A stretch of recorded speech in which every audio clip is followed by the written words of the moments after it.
Level 1, the boy with a famous name. You are born into a name that carries the weight of the gods.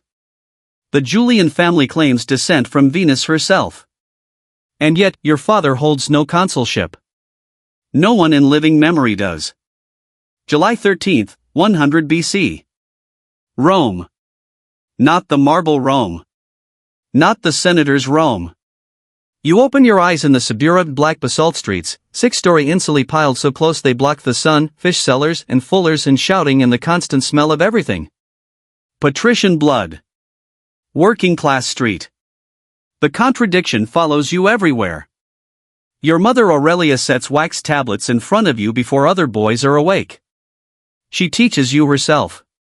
Ancient sources will remember her as exceptionally intelligent. You don't know that yet. You only know she never lets you rest. Then your father collapses. No warning. No speech. One moment he exists, the next, he doesn't. You are 15. You are now the head of the household. The city barely notices. At 16, someone places the apex on your head, the priest's pointed hat. Flamen Dilis. Priest of Jupiter. High honor. Also a cage. No horses. No nights outside Rome. No looking upon a corpse. The walls of your ambition just shrank without anyone asking permission. Then you marry Cornelia, daughter of Cinna, the populous leader, Rome's most dangerous faction. Your name is now chained to a losing side. Somewhere across the city, Sulla is coming. Level 2, the fugitive. You are 18 years old. Rome just changed overnight. The list goes up in the forum before dawn. Stone-faced soldiers nail it to a board while the city sleeps.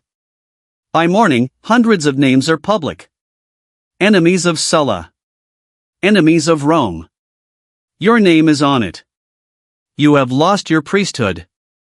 Your inheritance. Your wife's dowry gone by order of the most powerful man alive. Sulla wants one thing from you. Divorce Cornelia. Walk away clean. You refuse. Now soldiers are hunting you through the Sabine hills. You are feverish. Every shadow is a legionary. Every footstep on the road behind you could be your last. Coins leave your hand one by one, bribes, just to keep breathing another hour. You shouldn't survive this. Aristocratic relatives beg Sulla on your behalf. He almost refuses. When he finally grants the pardon, he says something that stops the room cold. This boy contains many a Marius. He is letting you go. He knows he shouldn't. You escape to Asia Minor. At Mytilene, in the smoke and screaming of a real battle, you drag a wounded soldier off the field. They place a crown of oak leaves on your head. The first honor you've earned yourself. Then comes the ship. The open Aegean. Cilician pirates board you near Pharmacusa Island and name their price. 20 talents. You almost laugh. You tell them you're worth 50. They think that's funny. 38 days pass. You train with them. Read them your writing. Warn them calmly, repeatedly, that you will crucify every single one of them when this is over. They keep laughing. The ransom is paid. You walk free. Within days, you have ships. You hunt them across the water. You find them. The laughter stops. They are crucified at dawn. Exactly as promised. You are 25. No army. No office. No money. You have something rarer, a word that means exactly what it says. Rome doesn't know it yet, but that word is about to start climbing. Level 3, the debt-ridden climber. Rome has a price. You are learning exactly what it is. In Spain, you stand before a statue of Alexander the Great. He conquered the known world by 32. You are 30. You have done nothing. For one unguarded moment, something breaks behind your eyes. Then it closes again. You go back to work. Cornelia dies while you are climbing. The city expects a quiet burial, a private matter. Instead, you carry her eulogy to the rostra and speak it in public. No husband has done this before. Rome watches, unsure what to make of you. That is exactly what you want. Back in Rome, the debt begins. 320 gladiators enter the arena in silver armor. Every pair of them borrowed against your future. The crowd erupts. They love you. Crassus watches from the stands, perfectly patient. 25 million denarii. That is what you owe. One morning in 63 BC, you tell your mother something before leaving the house. You will return as Pontifex Maximus. Or you will not return. Your opponents are older. Better connected. They have spent careers building toward this. The votes come in. You win. Rome's highest religious office. Yours for life. A house on the sacred way. The crowd outside is enormous. Crassus is still waiting. In the Senate, Cicero wants men executed without trial. You stand and argue against it. You lose the vote. But something shifts in the room. People notice who you are becoming. The debt is crushing. The popularity is real. The next move has to be both enormous and fast. Level 4, the Kingmaker. 3 men walk into a room. No witnesses. No document. No law authorizes what happens next. Pompey controls Rome's armies. Crassus controls Rome's money. And you control something neither of them has. The crowd. Together, you decide you own Rome. The consulship of 59 BC begins. Your co-consul Bibulus tries to block everything. He invokes omens. He files objections. Eventually, he locks himself inside his house rather than govern beside you. The city starts calling it the consulship of Julius and Caesar. You take that as a compliment. The Senate cannot stop you.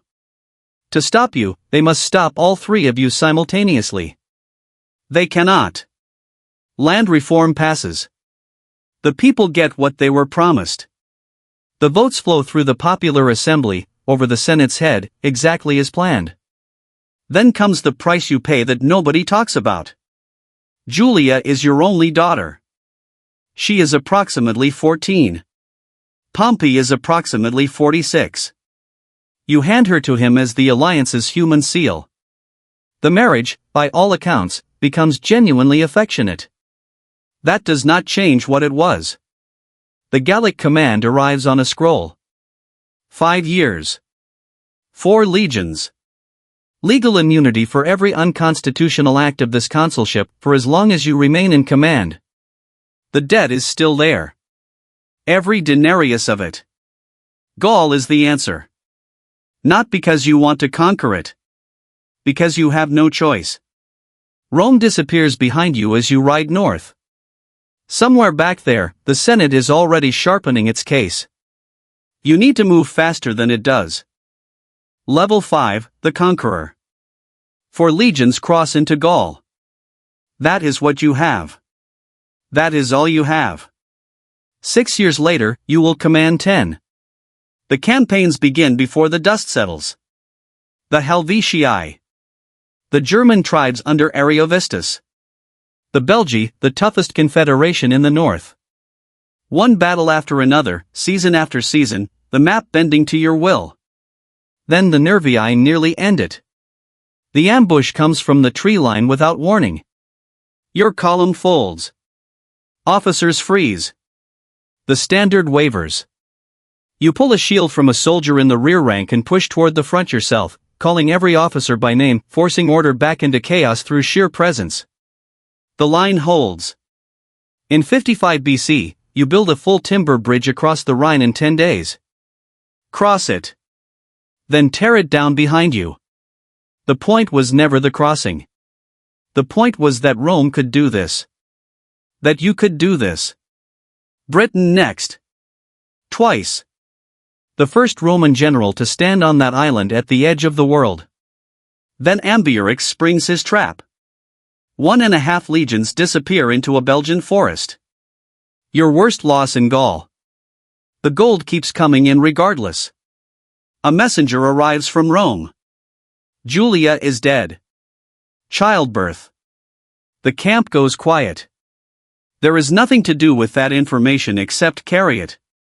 Months later, Crassus is gone. Carry. An entire army destroyed in the desert. The triangle is broken. 2 men remain. You and Pompey, with nothing between you anymore but old promises and new ambition. Across Gaul, a chieftain named Vercingetorix has been watching everything. Level 6, the siege.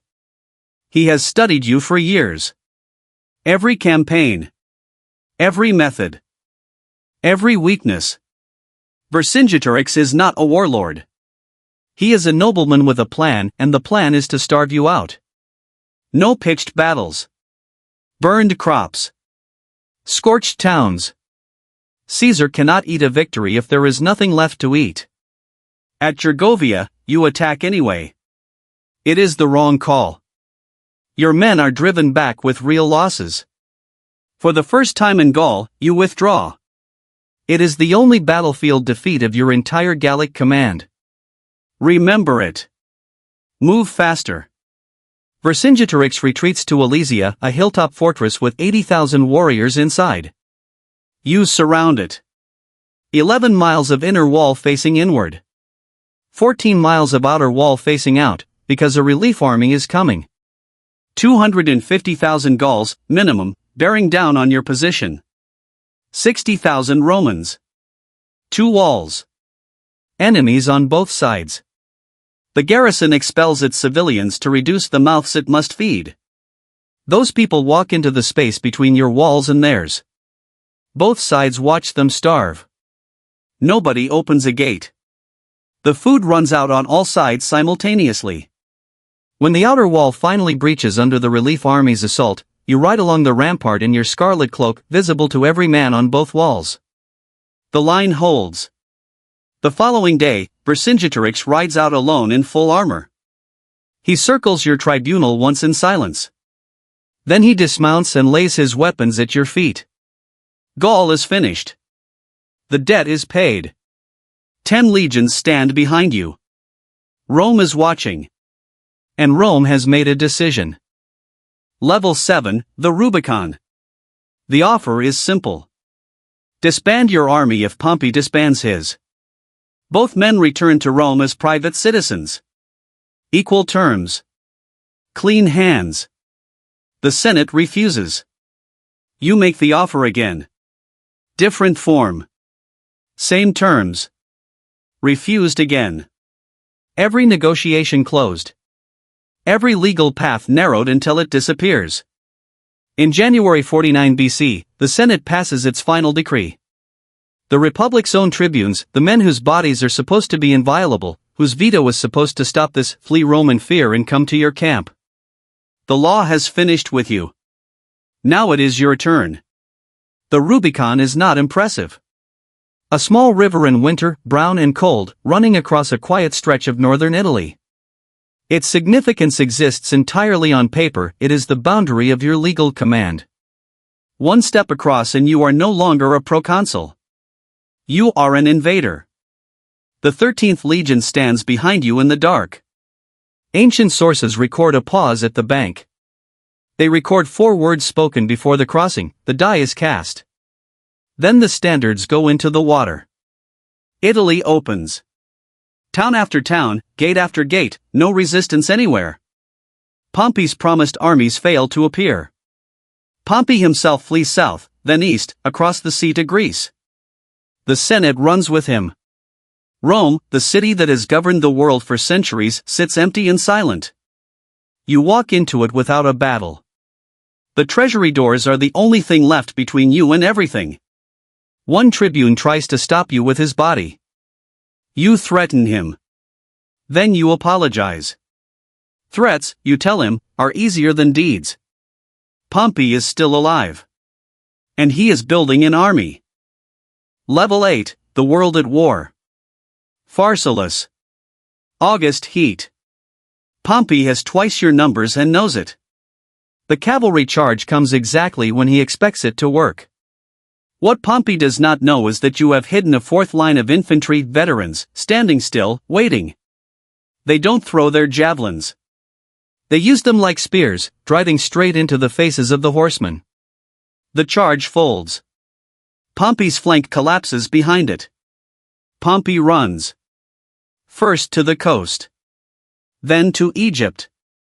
A bag is placed before you on the beach days later.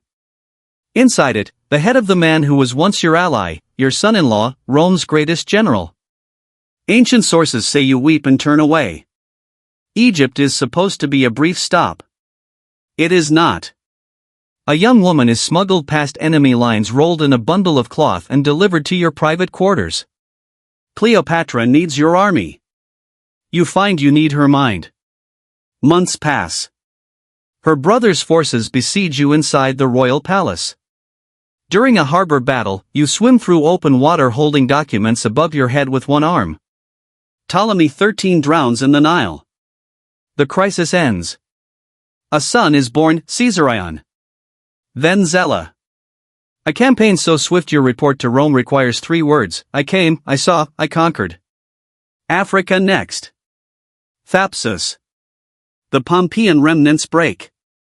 Cato, the one man who will never accept your mercy, opens his own stomach in Utica, has it stitched shut by doctors, then tears the stitches out himself. His death is his final argument against you. It lands. Spain. Munda. Your lines buckle for the first time since Gergovia. Afterward, you say quietly that every other battle you fought for victory. This one you fought for your life. 4 continents. 4 years. Every enemy defeated. Rome is waiting. And Rome has been thinking. Level 9, the God among men. 4 triumphs. One after another through the streets of Rome. Gaul. Egypt. Pontus. Africa. The crowds stretch as far as the eye can move. The purple embroidered toga. The gilded chariot. And behind it, in chains, after 6 years in a Roman prison, Vercingetorix. The man who nearly broke you at Gergovia. He is strangled in public view before the day ends. That is what a triumph is. Your face appears on coins now. Living men do not appear on Roman coins. Only gods. Only the long dead. The Senate watches this and says nothing out loud. The month of Quintilis is renamed Julius. Your name written into the calendar itself, which you have also just rebuilt from nothing, adding 90 days to a single year to fix 3 centuries of drift. The year 46 BC lasts 445 days.